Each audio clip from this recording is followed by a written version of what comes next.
Si tu es perdu avec ton alimentation, que tu sais plus quoi faire à manger, tu sais plus quoi acheter, tu sais plus quoi consommer, ni le pourquoi du comment, reste ici, assieds-toi et écoute ma vidéo qui va suivre. On reprend les bases de l'alimentation ensemble pour progresser, pour avancer ensemble. Bienvenue dans ma nouvelle vidéo.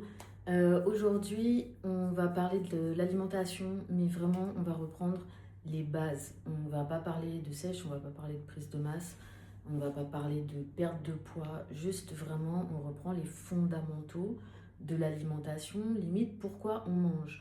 Donc, on mange pour vivre et on ne vit pas pour manger. Déjà, ça, c'est la base. Parce que maintenant, le problème, c'est que comme on a tellement de nourriture à disposition, tellement de possibilités absolument toute la journée, on entend tellement d'informations contradictoires qu'on va reprendre vraiment les principes, voilà, fondamentaux sur lesquels tout le monde peut s'appuyer. Euh, voilà, on va parler d'une alimentation polyvalente, les flexitariens, vegan, végétarien, etc., on fera dans un second temps. On parle d'un régime alimentaire sans contrainte particulière. Donc, on mange pour vivre. Ça, c'est un fait. Ce qu'on oublie trop souvent, c'est la sensation de faim. Peu importe, à mon sens, les objectifs de chacun, il faut dans un premier temps se reconnecter à sa sensation de faim qui est là pour nous alerter que notre corps, à ce moment-là, a besoin de quelque chose. D'accord? Donc il faut différencier la sensation de faim de l'envie de manger. Ça, c'est la première chose parce que vous n'allez pas du tout euh, vous diriger vers les mêmes aliments selon que vous ayez écouté votre signal de faim ou selon ah j'ai un petit stress, tac, je vais manger une barre de chocolat. Voilà, donc on reprend la base. Personnellement, je construis mes repas autour des protéines parce que dans mon cas, atteindre mon quota de protéines conforme à mon entraînement, c'est un petit peu difficile. Donc pour moi, j'en fais la base de mon repas. Si vous ne faites pas de musculation, euh, prenez votre point faible, à savoir est-ce que c'est plutôt les légumes qui manquent dans votre alimentation ou est-ce que c'est plutôt les protéines. Et là, on va me dire ouais mais comment je sais combien je dois consommer. Donc c'est simple, on va partir sur une base moyenne et on va diviser nos apports dans la journée. Comment diviser nos apports? Là, ça va être propre à chacun. Selon votre rythme de vie, selon votre activité physique, selon vos contraintes personnelles. Euh, Quelqu'un qui est célibataire, qui travaille de nuit, n'aura pas les mêmes contraintes horaires qu'une mère de famille qui travaille de jour. Hein, voilà, il faut être logique. Donc là, si vous voulez, vous prenez ce qu'il y a à prendre pour vous, mais vous l'adaptez. Je ne peux pas faire un cas particulier pour chacun. Si vous voulez un cas particulier, vous vous adressez à moi et on établit ensemble votre programme alimentaire. N'hésitez pas à me contacter à ce sujet. Donc pour faire vraiment simple, on mange pourquoi? Pour maintenir nos organes en état de fonctionnement, pour avoir suffisamment d'énergie, pour fonctionner correctement tout au long de la journée. Donc avec ça, on a différents groupes d'aliments qu'on va devoir combiner les uns aux autres afin de créer une forme d'équilibre. On va dire que pour une femme, c'est vraiment une moyenne, on va dire, modérément active, entre 1800 et 2000 calories par jour. Comment vous allez répartir ces calories-là? J'ai envie de vous dire, c'est un peu comme vous avez envie.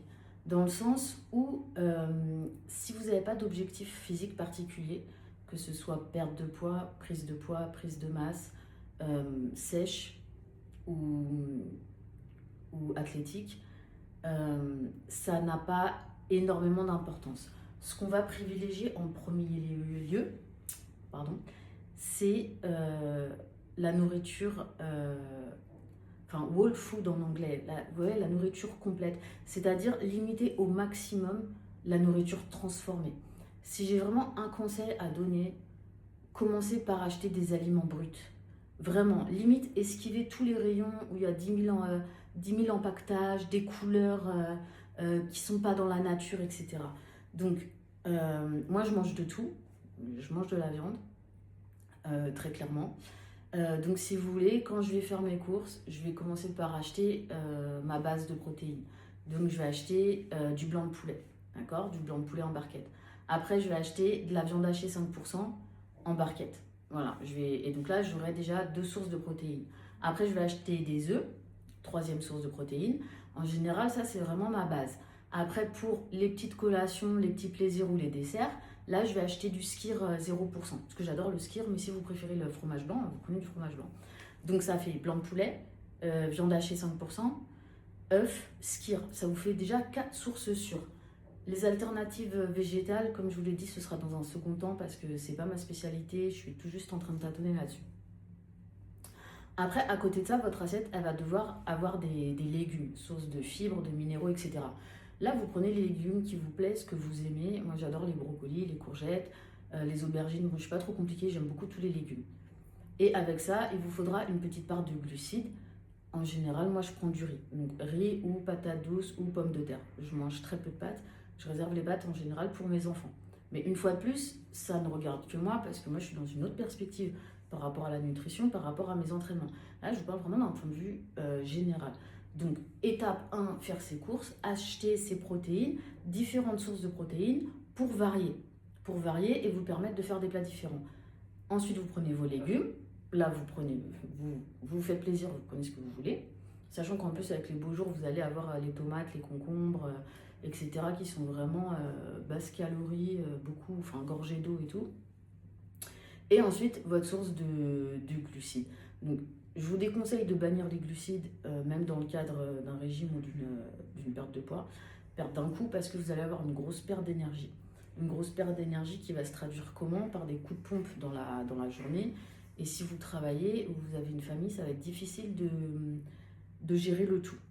Par contre, si vous voulez booster, que vous faites de la rétention d'eau, que vous avez envie d'éliminer un peu, d'évacuer l'eau, vous vous faites une journée sans glucides. Et là, le lendemain, vous vous sentirez un peu mieux, un peu plus léger. Et c'est comme si vous avez par exemple un événement, un mariage ou quoi, vous avez vraiment envie d'avoir la sensation de dégonfler. Ça va passer par couper les glucides. Boum. Donc le matin, on va manger des œufs par exemple, des œufs avec des concombres ou allez, vous prenez une petite orange pour les vitamines. Le midi, vous allez vous faire une assiette complète avec full protéines, légumes. Collation, vous prenez du skyr. Et en dîner, par exemple, vous prenez une petite boîte de thon avec une salade.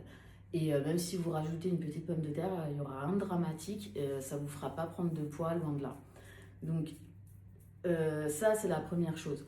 Ensuite, ce que je vous conseille de faire pour voir où vous en êtes vraiment, c'est de noter sur une semaine tout ce que vous mangez. Vraiment juste pour vous rendre compte et faire une prise de conscience entre vous et vous-même sur votre alimentation. Parce que parfois, on n'a pas forcément tendance à visualiser vraiment le volume alimentaire ni le total calorique. Donc après, à partir de là, si vous avez des objectifs physiques, ça va être super intéressant en fait de savoir votre plateau métabolique de base, il est à combien. Sauf que tout simplement, si imaginons que votre plateau il est à 2000 calories, si pendant une semaine vous notez tout et vous vous apercevez que vous êtes à 2000 calories et que votre poids il stagne, ça va être votre plateau métabolique. Si par contre vous ne savez pas où vous en êtes, vous avez envie de faire une perte de poids, etc., vous pensez être en déficit calorique. Mais une fois que vous aurez noté tout ce que vous mangez réellement, même les petites cuillères, voilà, en faisant la tartine, terminer les assiettes, ceci, cela, là vous allez vous rendre compte que vous êtes en surplus calorique, tout simplement. Donc surplus calorique égale prise de poids. Après, parfois avec le sport, donc dépenses caloriques, donc à ce moment-là, augmentation de la marge en fait que vous avez. Cependant, en sport, on a tendance à surestimer énormément la dépense de calories. Donc ça aussi, il faut être assez vigilant. Moi, personnellement, je ne la prends pas en compte. Je ne prends pas ma dépense précise en compte quand je veux faire un déficit calorique. Mais ça sera l'objet d'une autre vidéo. Voilà, donc j'espère que vous y voyez un petit peu plus clair. Ensuite, bien entendu, à côté de ça, de ces grandes sources d'alimentation, vous pouvez acheter des fruits. Donc je vous conseille 1 ou 2 fruits maximum par jour que vous pouvez prendre avec une part de protéines pour éviter voilà, des petits désagréments de digestion, on va dire. Et ensuite, on a ce qu'on appelle l'alimentation plaisir. Donc ça va être le carré de chocolat, ça va être un petit croissant, ça va être ça. C'est-à-dire que c'est des choses dont on n'a pas besoin. On n'en a pas besoin physiquement parlant. Mais mentalement, on peut en avoir besoin.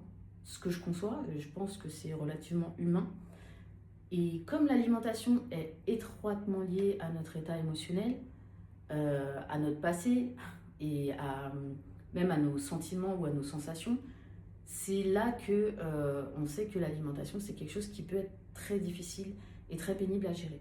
Donc mon but, en fait, c'est de vous simplifier au maximum. Repartez sur des vraies bases, comme si vous ne saviez même plus pourquoi et comment manger. Remettez-vous en question quand vous allez faire vos courses. Regardez votre panier vraiment avec attention. Si vous avez plus de super emballages bleu turquoise, jaune fluo, que de produits tels que blanc de poulet, viande hachée, fruits, légumes, et il est temps de se remettre en question, d'accord? Notamment si derrière vous n'arrivez pas à perdre de poids, parce que très souvent, des petits ajustements sur le long terme vont faire vraiment des grandes choses et vous aurez des grands résultats. Voilà, dites-moi en plus en commentaire si vous souhaitez des éclaircissements sur certains points, s'il y a des choses qui vous semblent encore obscures. J'espère que pour une vidéo sur vraiment les bases de l'alimentation et comment aller faire ses courses et comment structurer un minimum ses repas, je sais qu'il y a encore beaucoup à dire. On en dira plus au fur et à mesure. Je vous montrerai à titre personnel mes assiettes en corrélation avec mes objectifs et mon activité physique par jour. Ce qu'il faut bien retenir, c'est que chaque personne est unique. Donc notre plateau métabolique, il est unique. Nos dépenses, pareil. Notre corpulence étant différente, à activité égale, ingestion de nourriture égale, on n'aura pas forcément les mêmes résultats. Voilà, donc comparez-vous uniquement par rapport à vous-même. Regardez-vous, prenez vos mesures, regardez votre assiette, observez votre assiette et à partir de là, tout se passera bien. Voilà.